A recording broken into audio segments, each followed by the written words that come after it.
வடிவுடையான் இயக்கத்தில் ஸ்ரீகாந்த், ராய் லக்ஷ்மி நடித்துள்ள பேய் படம் சவுகார்பேட்டை.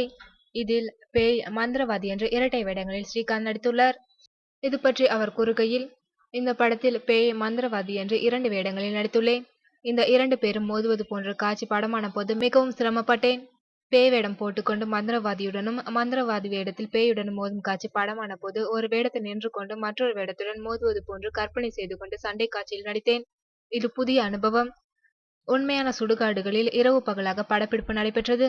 சில மணி நேரத்திற்கு ஒரு முறை பிணம் வந்து கொண்டிருக்கும், மற்றொரு பிணம் எரிந்து கொண்டிருக்கும். சரியாக சாப்பிட முடியாது, தூங்க முடியாது, எலும்புகளும் கிடக்கும். சுமனும் வடிகரசியும் பதறிவிட்டார்கள். கிராமத்திலிருந்து வெளியே போகாத ஒரு பெண்ணிற்கு பேய் பிடித்திருந்தது. அவர் ஒரியா மொழியில் பேசினார். அது எனக்கு ஆச்சரியத்தை கொடுத்தது. நான் கடவுளை நம்புகின்றவன், பேய்களையும் நம்புகிறேன். கால்களை போர்வையால் போர்த்தியபடி தூங்காவிட்டால் கால்களை பேய் இழுத்துவிடும் என்ற பயம் எனக்கு சிறு வயதிலிருந்தே உண்டு. உண்மையான காதல் வெற்றி பெறும், அத்தனையும் விட கடவுள்தான் உயர்வானவர் என்ற கருத்தை சவுகார்பேட்டை சொல்கிறது என்றார் ஸ்ரீகாந்த்.